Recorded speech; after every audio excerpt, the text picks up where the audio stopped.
Weapon 3, aka Skinless Man, origin explored in detail.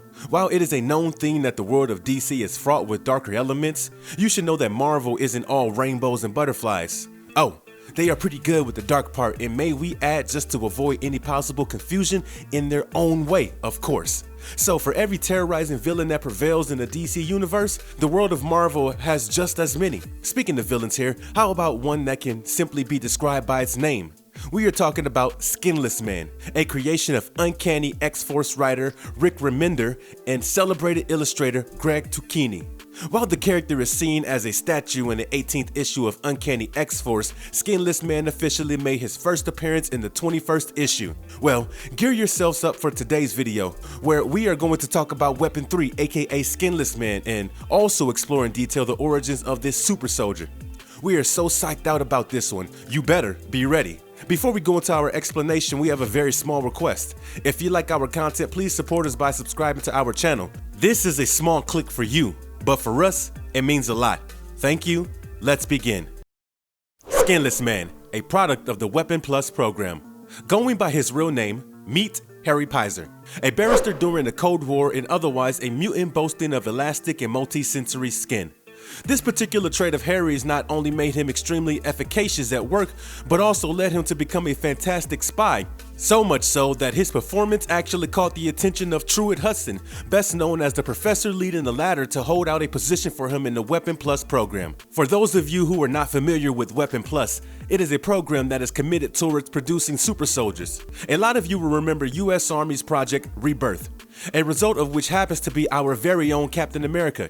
So, while the purpose of Project Rebirth, also known as Operation Rebirth and Project Super Soldier, was to form a new line of super soldiers for World War II, the success of the program is what led it to grow further and become a larger operation, eventually going by the name Weapon Plus. Coming back to Harry, the Weapon Plus program boosted his strength, enhancing the durability as well as the elasticity of his skin. Appointed as Weapon 3, Harry not only gathered information from the Soviet soldiers but also ended up butchering them. Next, he was assigned to retrieve a relic known as the Orb of Necromancy, for which he had to dive into the other world to recover it. But while he was in the process of bringing back the relic, it was soon discovered that someone inside the very program did not want him to get back the orb in the first place. As a result, Phantom X, an outcome of the Weapon Plus program experimentation with technological human hybrids, was sent to the other world to hold him back there. No points for guessing that Phantom X, post finding Weapon 3, not only shot him, but also left him for dead there. What follows next is not for the faint of heart, so do not tell us that we did not warn you before.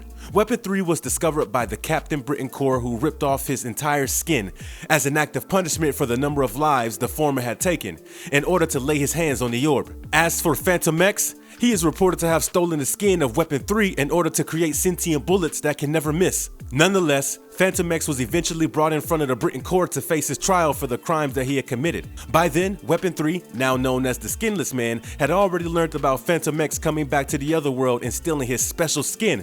No wonder he had vengeance on his mind. Would you be surprised if we told you that Skinless Man literally went to the extent of teaching his muscles to operate in the same manner that his skin used to earlier?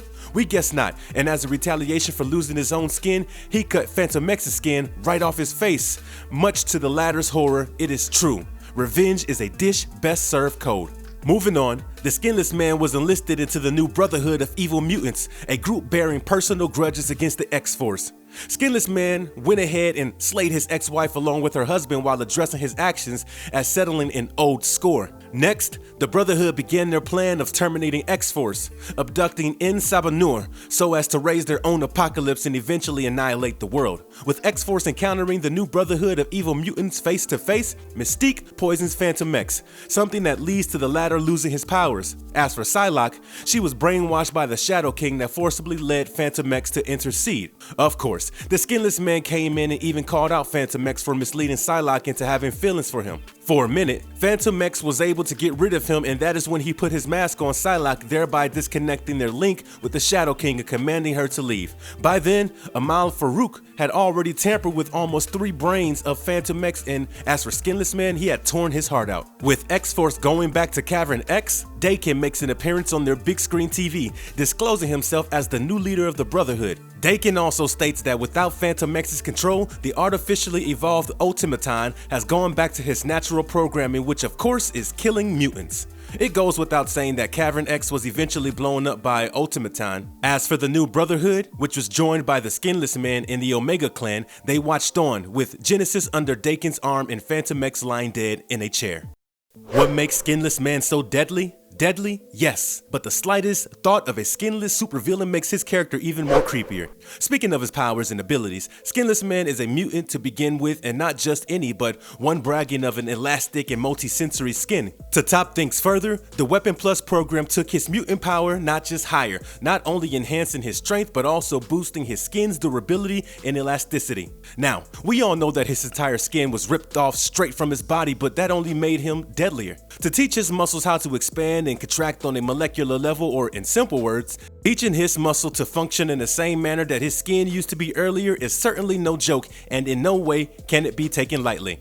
Not much has been disclosed about his choice of weapons, but what's known is that his character had a knife, which he would always carry around. Smooth, right?